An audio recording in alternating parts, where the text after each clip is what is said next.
Assalamualaikum warahmatullahi wabarakatuh. Nama saya Rindi Francisca, kelas 5H PGSD NPM 191434118, dosen pembimbing Bapak Sujarwo, SPD MPD.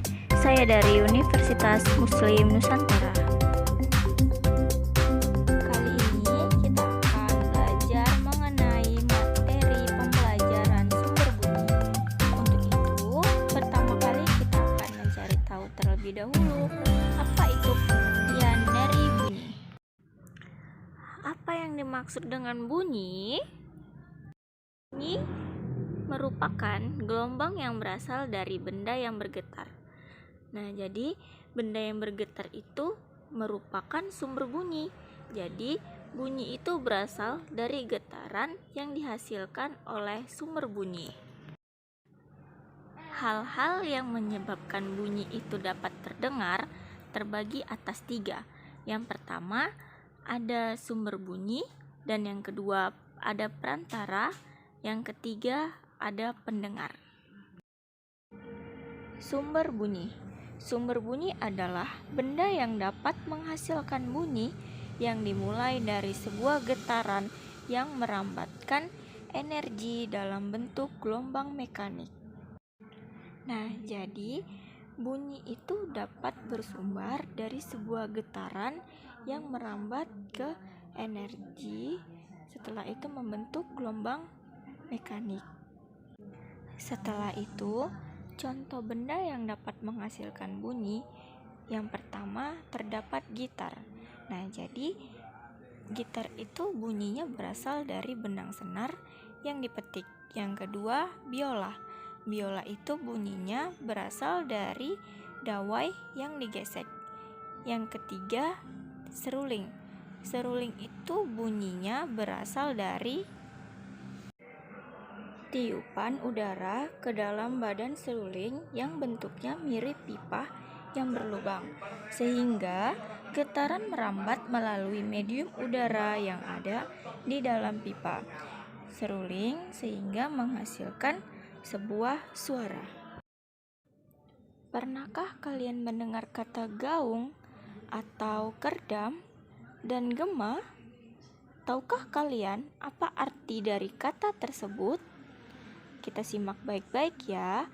Kita jelaskan satu-satu apa itu gaung, kerdam, serta gema. Ikutin yuk. Pertama, kita akan membahas mengenai gema. Nah, jadi gema itu adalah pemantulan bunyi yang diterima oleh pendengar beberapa saat setelah bunyi aslinya itu terdengar. Nah, jadi biasanya gema itu terjadi pada ruang terbuka dan luas. Yang kedua, itu ada gaung atau gerdam. Nah, jadi gaung atau gerdam ini merupakan pantulan bunyi yang terdengar bersamaan dengan bunyi aslinya. Nah, jadi biasanya hal ini itu dapat terjadi pada ruangan yang sempit. Nah, contohnya itu bagaimana? Contohnya itu ketika kita sedang berada dalam ruangan yang sempit, maka suara yang kita bunyikan ini akan gaung. Nah, itulah yang menyebabkan jadi pantulannya itu menjadi terdengar seperti suara aslinya.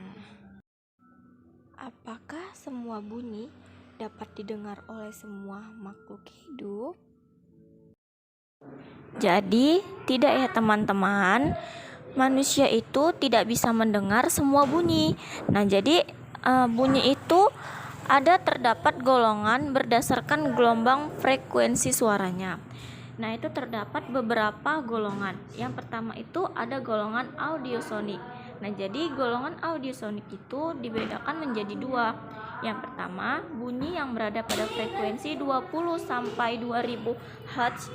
Yang kedua, gelombang suara atau bunyi jenis ini dapat didengar manusia dan sebagian besarnya itu hewan. Yang kedua, itu terdapat golongan intrasonik. Nah, jadi golongan intrasonik itu bunyi yang berada pada frekuensi di bawah 20 Hz. Nah, jadi gelombang suara atau bunyi jenis ini itu dapat didengar oleh manusia, tetapi dapat didengar oleh hewan tertentu, seperti ada laba-laba, anjing, dan juga jangkrik. Yang terakhir itu ada golongan ultrasonik. Nah, jadi golongan ultrasonik itu adalah bunyi yang berada pada frekuensi di atas 2000 Hz. Nah, jadi gelombang suara atau bunyi jenis ini juga tidak dapat didengar oleh manusia. Kenapa? Karena golongan ultrasonik ini terlalu besar ataupun terlalu keras sehingga dapat merusak telinga. Tetapi ada juga jenis hewan yang mampu mendengar suara jenis ini. Di antaranya itu ada lumba-lumba, paus, dan juga kelelawar. Berikut adalah salah satu contoh dari gambar gitar. Nah, tadi kan sudah dijelaskan, gitar itu bunyinya berasal dari benang senar yang dipetik. Gambar yang di samping ini merupakan salah satu contoh gambar biola. Nah, jadi biola itu bunyinya berasal dari dawai yang digesek.